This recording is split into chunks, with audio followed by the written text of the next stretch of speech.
تتحول الكرة من جديد. عبد الفتاح حدرف للأمام. إمكانية جول، إمكانية هدف وجول.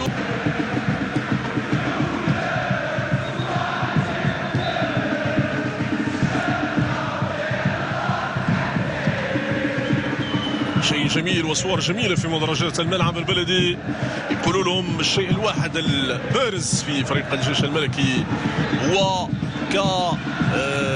علامة بارزة يصعب أنك تصلها وتسيء لها. فريق الجيش الملكي علامة فارقة في تاريخ كرة القدم الوطنية. كوم une étoile intouchable éminent فريق الجيش الملكي. شيء بارز، البارز والجيش الملكي. محاولة لا يصفر، جول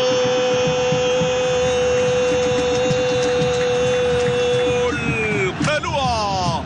كوم une étoile intouchable والجيش الملكي intouchable اليوم بهدفه الثاني في الثلث ساعة الأولى من هذه المباراة، من هذا الحدث. الجيش الملكي هذا المرة عبر دياكيتي، نفس المكان يختلف الزمان، لكن الأهم هو أنه الهدف عنده أهميته، عنده تأثيره الواضح على هذه المجموعة السعيدة للتماسك في البطولة الوطنية، لأنه ما عندوش خيارات كثيرة. لاعبين الحاليين الله يحسن عوانهم قاوموا كثير منذ انطلاق البطولة. زين الدين الدراك إيجامان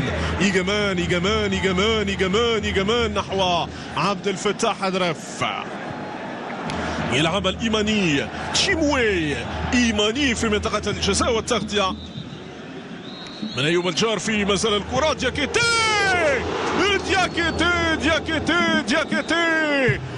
لو لم تضع من أول لمسة. أتذكر كانت عندي روبورتاج حول استعدادات أولمبيك خريبكا، جاء من أول لمسة. سألت رشيد الطوسي، ورشيد الطوسي عودها لكم، قلت له من هو هذا الشاب الذي يلمس الكرة للمرة الأولى؟ يبدو لي أنه مبدع.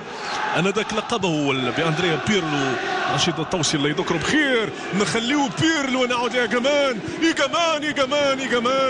إيجامان بعيدا عن لمسات أندريا بيرلو في الكرة الماضية. الجولة الثانية توقفت المباراة لما يقارب الست دقائق لفسح المجال أمام إعداد الحكم الرابع لقيلة هذه المواجهة. ضربة زاوية لفريق الجيش الملكي، ضربة زاوية صعود مجموعة من اللاعبين في منطقة الجزاء في محاولة منهم للوصول للمرمى. كرة والمتابعة من طرف الحارس عسكر الذي يقاوم المد الهجومي لفريق الجيش الملكي. ما زال الخطورة من بيرغس يلعبها في منطقة الجزاء. القائمة الثاني لا هو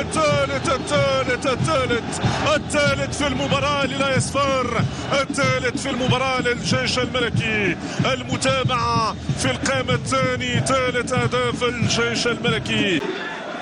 لعب للريون نيونزا في البطولة الرواندية. إيمان تشيموي 30 مباراة مع المنتخب الرواندي، وفي رصيده لقب منافسات كأس العالم 2022 مع فريق الجيش الملكي. كرة من الطرف الأيمن للا يصفر.